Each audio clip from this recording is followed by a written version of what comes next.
بسم اللہ الرحمن الرحیم۔ سورہ بقرہ کی آیت نمبر 23 میں اللہ تعالیٰ نے تمام انسانوں کو قرآن پاک کی ایک سورت جیسی سورت بنا لانے کا چیلنج دیا ہے۔ قرآن پاک بے مثل کتاب ہے، اس جیسی ایک صورت بنا لانے کا چیلنج جو اللہ تعالیٰ نے دیا ہے، اس آیت میں تمام انسانوں کو چیلنج ہے، اور آگے کئی مقامات میں اللہ تعالیٰ نے جن و انس کو چیلنج کیا ہے کہ تمام جن و انس اگر مل جائیں، ایک دوسرے کے مددگار ہو جائیں، تو تب بھی ایک قرآن پاک کی ایک آیت جیسی آیت نہیں بنا سکیں گے۔ بسم اللہ الرحمن الرحیم۔ وَإِن كُنتُمْ فِي رَيْبٍ مِّمَّا نَزَّلْنَا عَلَىٰ عَبْدِنَا فَأْتُوا بِسُورَةٍ مِّن مِّثْلِهِ وَادْعُوا شُهَدَاءَكُم مِّن دُونِ اللَّهِ إِن كُنتُمْ صَادِقِينَ۔ اور اگر تمہیں اس کتاب کے بارے میں کوئی شک ہو جو ہم نے اپنے خاص بندے پر نازل کی ہے، تو تم اس جیسی ایک صورت بنا لاؤ، اور اللہ کے علاوہ اپنے سب مددگاروں کو بلا لو اگر تم سچے ہو۔ وَإِن كُنتُمْ فِي رَيْبٍ، اور اگر تمہیں کچھ شک ہو۔ اس سے پہلی آیات میں اللہ تعالیٰ کی قدرت و وحدانیت کا بیان ہوا، اور یہاں سے حضور سید المرسلین صلی اللہ تعالیٰ علیہ وآلہ وسلم کی نبوت اور قرآن پاک کے اللہ تعالیٰ کی بے مثل کتاب ہونے کی وہ قاہر دلیل بیان فرمائی جا رہی ہے جو طالب صادق کو اطمینان بخشے اور منکروں کو عاجز کر دے۔ اللہ تعالیٰ کی عظمت کی سب سے بڑی دلیل محمد مصطفیٰ صلی اللہ تعالیٰ علیہ وآلہ وسلم ہیں، اور محمد مصطفیٰ صلی اللہ تعالیٰ علیہ وآلہ وسلم کی عظمت کی سب سے بڑی دلیل قرآن ہے۔ لہٰذا اس رکوع میں ترتیب سے ان سب کو بیان کیا گیا ہے۔ اللہ عبدنا، اپنے خاص بندے پر۔ اس آیت میں خاص بندے سے حضور پر نور صلی اللہ تعالیٰ علیہ وآلہ وسلم ہیں۔ یہاں اس انداز تعبیر میں نبی رحمت صلی اللہ تعالیٰ علیہ وآلہ وسلم کی شان محبوبیت کی طرف بھی اشارہ ہے۔ اعلیٰ حضرت امام احمد رضا خان رحمۃ اللہ تعالیٰ علیہ کیا خوب فرماتے ہیں: لیکن رضا نے ختم سخن اس پہ کر دیا، خالق کا بندہ خالق کا آقا کہوں تجھے۔ فاتو بصورت من مثلہ، تو تم اس جیسی ایک صورت بنا لاؤ۔ آیت کے اس اور اس کے بعد والی آیت میں قرآن کے بے مثل ہونے پر دو ٹوک الفاظ میں ایک کھلی دلیل دی جا رہی ہے کہ اپنی فصاحت و بلاغت پر ناز کرنے والوں کو چیلنج ہے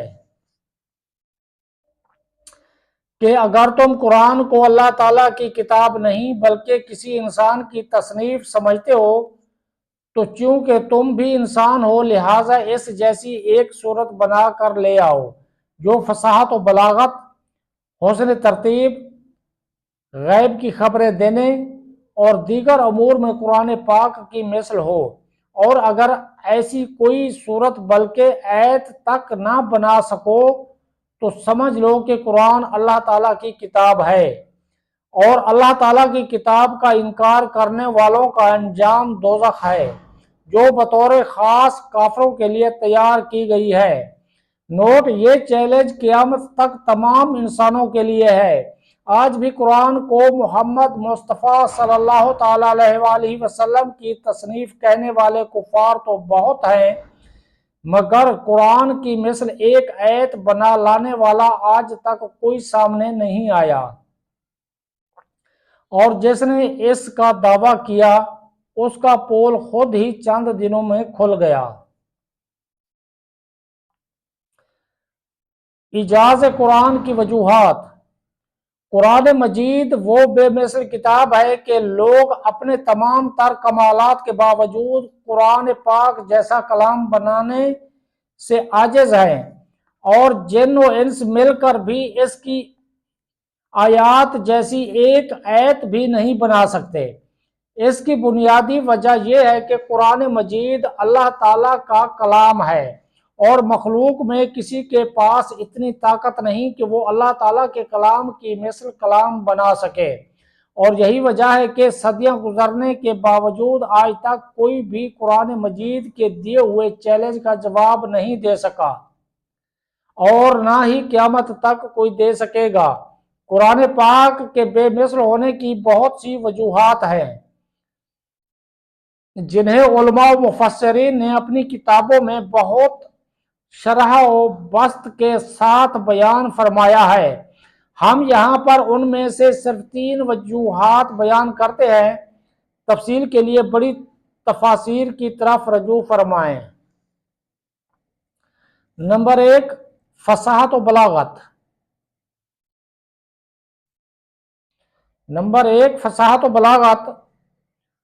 عرب کے لوگ فصاحت و بلاغت کے میدان کے شہسوار تھے، اور ان کی صفوں میں بہت سے ایسے لوگ موجود تھے جو کہ بلاغت کے فن میں اعلیٰ ترین منصب رکھنے والے، عمدہ الفاظ بولنے والے، چھوٹے اور بڑے جملوں کو بڑی فصاحت سے تیار کرنے والے تھے،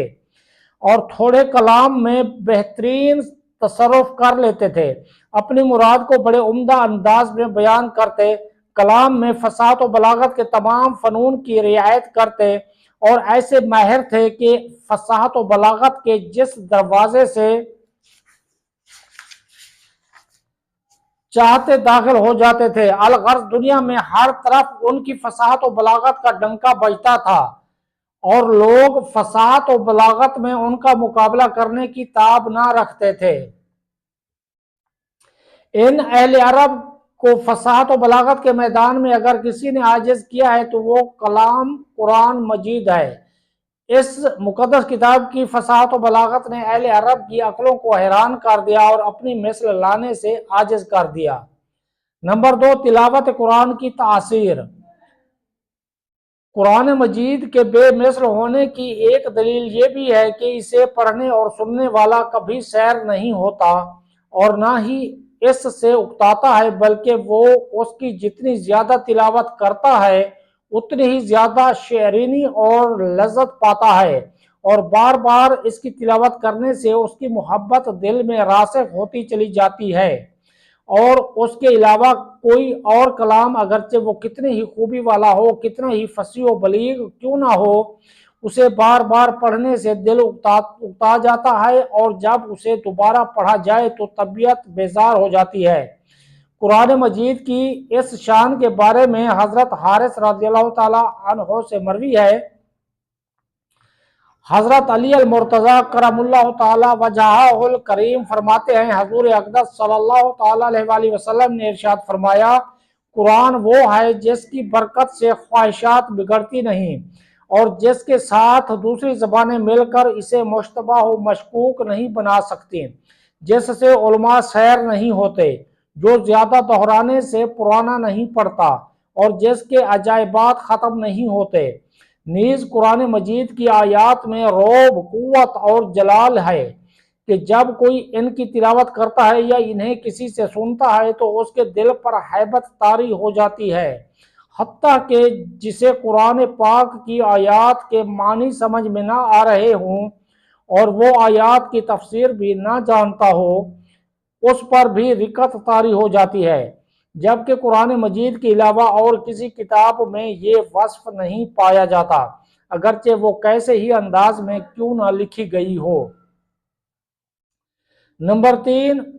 غیب کی خبریں دینے والا۔ قرآن پاک میں مستقبل کے متعلق جو خبریں دی گئیں وہ تمام کی تمام پوری ہوئیں۔ مثلاً زمانہ نبوی میں رومیوں کے ایرانیوں پر غالب آنے کی خبر دی گئی، اور وہ 100% پوری ہوئی۔